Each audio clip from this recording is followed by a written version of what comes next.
Hola, ¿qué tal amigos? En este capítulo vamos a hablar acerca del bucle do while, pero antes de explicar este bucle, quisiera recordar cómo era el bucle while que vimos en el capítulo pasado. El bucle while lo que hacía era evaluar una condición. Si la condición cumplía, se ejecutaba un bloque de código, se volvía a evaluar la condición, si volvía a cumplir, se ejecutaba nuevamente, y así podría estar ejecutándose una y otra vez hasta que la condición deje de cumplir, salía del bucle y continuaba con el flujo del programa. Ahora, tal y como está diseñado este bucle, significa que puede haber ocasiones en las cuales nunca se llegue a ejecutar este bloque de código. Si al principio la condición no cumple, simplemente nunca ingresa y continúa con el flujo. Pero si según la lógica de tu programa tú necesitas que sí o sí se ejecute por lo menos una vez este bloque de código, lo que tú tendrías que hacer es trabajar con el bucle do while. ¿En qué consiste el bucle do while? El bucle do while consiste en lo siguiente. Se ejecuta un bloque de código y es luego de ejecutarse este bloque de código que se evalúa la condición. Si la condición cumple, se vuelve a ejecutar el bloque de código, se vuelve a evaluar y así puede estar entrando al bucle una y otra vez hasta que deje de cumplir y sale del bucle. Pero como pueden ver en el bucle do while, primero se ejecuta el bloque y luego se evalúa la condición. Muy bien. Dicho esto, me gustaría poner dos ejemplos en donde podríamos utilizar este tipo de bucles. El primero de ellos es en validaciones. Por ejemplo, nosotros en el capítulo pasado habíamos hecho lo siguiente, ¿no? Le pedíamos al usuario que introduzca una base y un exponente y lo utilizábamos para calcular, para elevar uno a la otra. Pero según nuestro algoritmo, según lo que nosotros hemos hecho, nosotros no estamos considerando para el exponente valores negativos. Por ejemplo, ¿qué tal si el usuario introduce 5 a la menos 2? Eso no está calculando nuestro algoritmo. Entonces, quizás yo quisiera asegurarme de que el valor del exponente que el usuario introduzca sea un valor positivo. ¿Cómo podría hacerlo? Justamente en esos casos nosotros podríamos utilizar el bucle do while. Para utilizar el bucle do while tenemos que escribir lo siguiente. La palabra do, estas llavecitas y al final la palabra while. Ahora, dentro de este do vamos a colocar justamente esto que tenemos aquí. Voy a cortarlo y voy a pegarlo. Y ahora, tenemos que analizar qué es lo que debemos colocar en while. Miren, si desde el principio el usuario ha introducido un valor positivo, ya no quiero que ocurra nada, simplemente quiero que continúe con el flujo del programa. Mientras que si el usuario ha introducido un valor negativo en B, quiero que le vuelva a solicitar al usuario que ingrese el valor del exponente, hasta que por fin introduzca un valor positivo. Entonces, solo si es que en B tenemos un valor negativo, quiero que le vuelvas a solicitar esa información. Entonces yo podría hacer lo siguiente. Aquí podría preguntar si el valor de B es menor o igual que 0. Si es menor o igual que 0, vuélvele a solicitar el que ingrese el exponente. Probémoslo para que se entienda mejor. Ingrese la base, coloco 5, ingresa el exponente, voy a colocar menos 2 y ojo, ese menos 2 queda almacenado en B, se evalúa menos 2 es menor o igual que 0, sí, entonces te vuelvo a solicitar que introduzcas el exponente. Veámoslo, y en efecto me vuelve a solicitar que ingrese el exponente. Coloco menos 5 y me vuelve a solicitar hasta que introduzca un valor positivo. Si yo introduzco un valor positivo, acá tenemos 2, se evalúa 2 es menor o igual que 0, la respuesta es no, entonces salimos del bucle y continuamos con la ejecución del programa, que en este caso sería elevar 5 al cuadrado, que me debería dar 25. Y es justamente lo que tenemos. Entonces, este es un caso bastante común en donde vamos a utilizar este tipo de bucles para hacer validaciones. Ahora, quiero ponerte un ejercicio práctico de cómo utilizaríamos también este bucle. Para eso, lo siguiente. Me dice, elabore un algoritmo que permita ingresar una serie de números. Para terminar, ingrese 0. Y debemos mostrar por consola el promedio, la cantidad de positivos,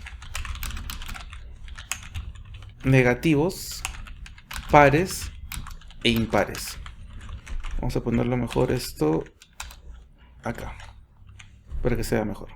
Ahora, ¿qué me indica este programa? Lo que me indica es lo siguiente. El usuario debe empezar a introducir números. Por ejemplo, 5, 6, 7, 8, 9. Y le va a seguir solicitando que ingrese números hasta que introduzca el valor de 0. Si introduce el valor de 0, sale del bucle. Acá, esto es lo que le hace terminar. Entonces, lo que yo voy a hacer es lo siguiente. Empecemos definiendo una variable llamada n, que va a ser mi número. Ahora, por aquí vamos a colocar do while. Muy bien. En el do vamos a decir que por favor ingrese un número. Eso lo logramos escribiendo system.out.println, aunque en nuestro caso va a ser con print, que diga ingrese un número, dos puntos y un espacio. Y luego, en la variable n, me faltaría definir mi clase scanner.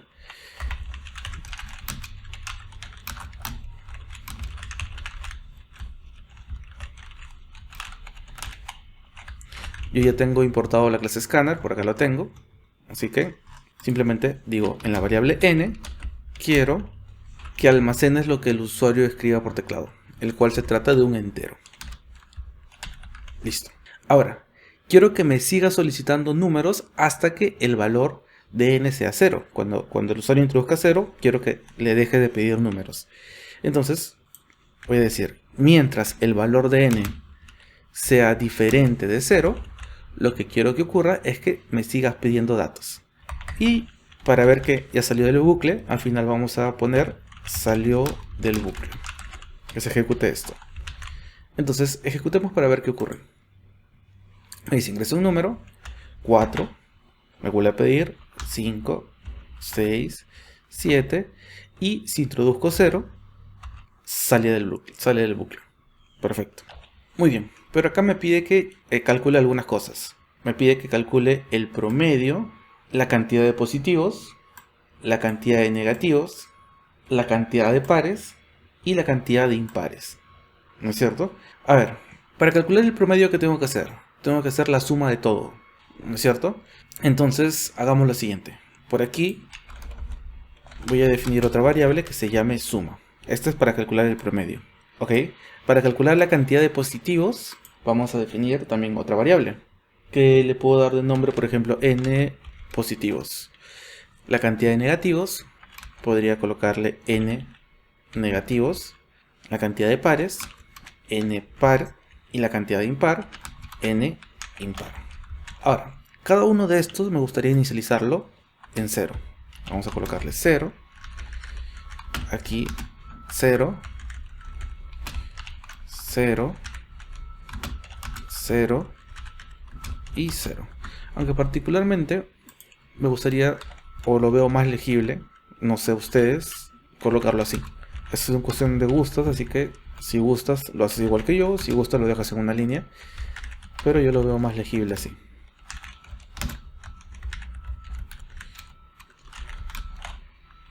Ok, ahora, aquí, después de solicitarle al usuario que introduzca un valor, vamos a colocar una condicional.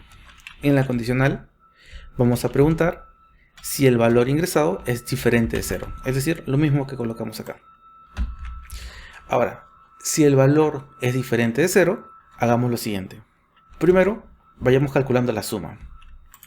A la variable suma le quiero sumar, entonces podemos colocar más igual, que es un operador que vimos en el tema de operadores aritméticos. Le quiero sumar el valor de n. Es decir, si inicialmente estaba en 0, se le aumentó lo que tengamos en n, que puede ser 1, 2, 3. ¿Ok? Ahora, debemos verificar si se trata de un número positivo o un número negativo. Para saber si se trata de un número positivo, lo que podemos hacer es lo siguiente. Vamos a colocar un if adicional acá adentro. Y dentro de este if vamos a preguntar ¿cuál es el residuo de dividir n entre 2? Si el residuo de dividir n entre 2 es igual a 0, significa que n es un número par. Entonces, en ese caso, lo que me gustaría hacer es aumentar en una unidad el valor de la variable n par. Entonces colocamos n par y coloco más. Mientras que si el residuo es un número diferente de 0, lo que quiero que hagas es que aumentes en una unidad el valor de n impar. Ok, este es con respecto a los pares y los impares. Ahora me faltan los valores positivos y negativos.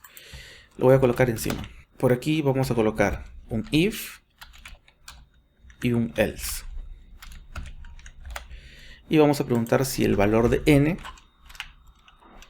es mayor que 0. Si el valor de n es mayor de 0, significa que se trata de un número par. Entonces este n positivo vamos a aumentarle en una unidad. Coloco n positivo más. Mientras que si no es mayor que 0, significa que es un número negativo. Entonces colocamos n negativo más. Entonces ya tenemos la cantidad de positivos, la cantidad de negativos, la cantidad de números pares y la cantidad de números impares. Y este cálculo se va a hacer una y otra vez mientras que los valores ingresados de n sean diferentes de 0. Me dice muestra el promedio. Entonces por aquí puedo colocar el promedio de los números ingresados es 2 puntos. Coloco un más y accedo a la suma, que es la que tengo acá, dividido entre la cantidad de números que el usuario ha introducido. Sabemos que los números introducidos o son positivos o son negativos. Entonces yo podría hacer lo siguiente. Suma entre n positivo más n negativo. Porque la suma de estos dos me da el total de números, ¿no es cierto? También podría haber sido n par más n impar. Puedes tomar cualquiera. Ahora recuerda, este es un entero y este es un entero. Como consecuencia la división me va a dar un entero. Si yo quisiera que me dé un flotante, podría hacer esto, ¿no? A suma lo transformo en flotante. Y una vez que lo transformo en flotante, ahora sí, un flotante entre un entero me da un flotante. Perfecto. Probémoslo. Por ejemplo, voy a colocar 1, 3 y 4. Y el último para salir 0. Y me dice que el promedio de los números ingresados es 2.6667. Que básicamente sería 3, 4, 8 entre 3. A ver. 8 entre 3 me da justamente ese resultado. Perfecto. ¿Qué más me pide? Me pide la cantidad de positivos. Entonces me dirijo por aquí, coloco la cantidad de positivos es 2 puntos, tomo el valor de la variable n positivos, duplico esto, pego por aquí, la cantidad de negativos es, nuevamente tomo este valor, lo pego por aquí, copio esto, pego por aquí, la cantidad de pares y la cantidad de impares. En este caso tendría que tomar este variable, n par, y en el otro sería n impar. Control C, Control V. Ejecutemos nuevamente. Coloco 1, 3, 4, 5, 6 y solamente eso. Estoy colocando 2 impares y 3 pares. Coloco 0 para terminar y me dice la cantidad de pares es 2, impares 3. 1, 2, 3. Sí, perfecto. Entonces mi programa está funcionando correctamente. Y eso sería todo por este capítulo. Espero que haya quedado claro para qué sirve el bucle do while. Y en el próximo capítulo vamos a hablar sobre otro tipo de bucle que se le conoce con el nombre de for. Te recuerdo que si te gustan mis videos, me ayudarías mucho que le des like a este video y te suscribas al canal. Sin más me despido y nos vemos en un próximo capítulo.